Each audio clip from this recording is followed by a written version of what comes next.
Hi everyone. I wanted to talk to you about different paint surfaces today, and I thought honestly it would be just so much easier to film a little video and show you everything as I talk about it. There's actually quite a bit of choices that we can have when choosing a paint surface.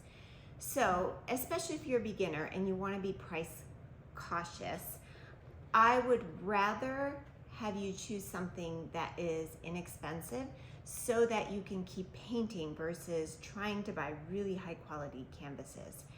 It's always a lot more valuable to paint and use cheaper paints and practice than to focus on buying more expensive materials. So here we go. This here is watercolor paper.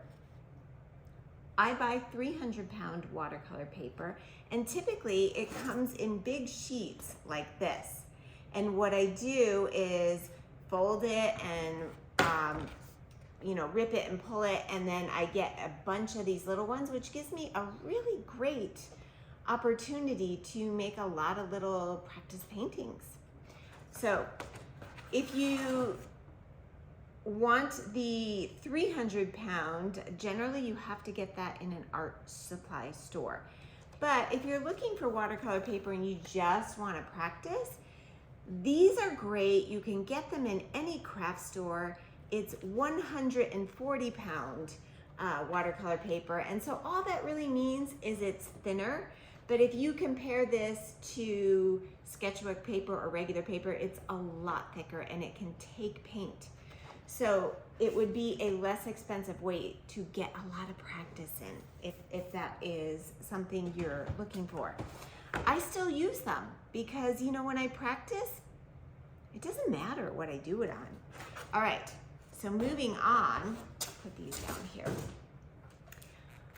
Another really affordable option is using a canvas pad. You can get them again in any craft store, and all they are, they look and feel a little like paper, but it's real canvas. So it folds and bends just like a canvas.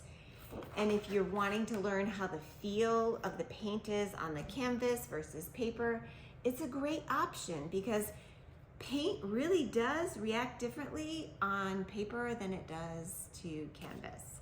So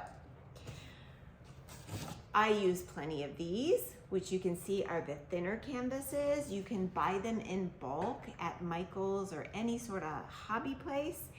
And they're not the highest quality canvas, but they're perfect when you just want to start out. And again, I would choose cheaper paint supplies and cheaper paint if it meant I could, if it meant I could paint. So the expensive stuff, if you're just learning, it doesn't hold much value while you're learning. Go for whatever will allow you to paint more. Here's a piece of wood. So a lot of us also paint on panel. And there's two types here. So this is a cradled wood panel, and you can see it has nice thick edges here.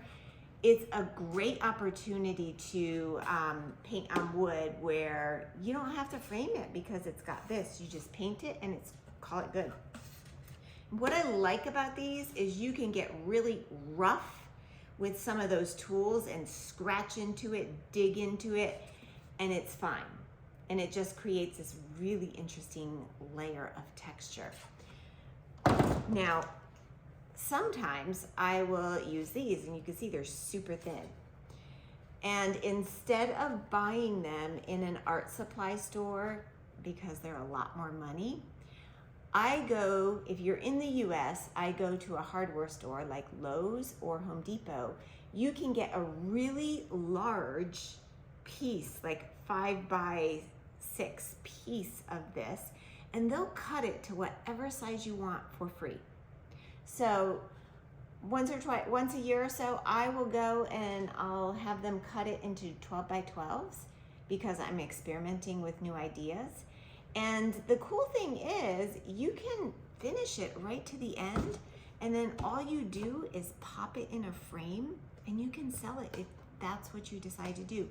But they're really durable and you can test out ideas and not have to care about the surface. If you damage it, oh well, it's no big deal. You were just testing out an idea.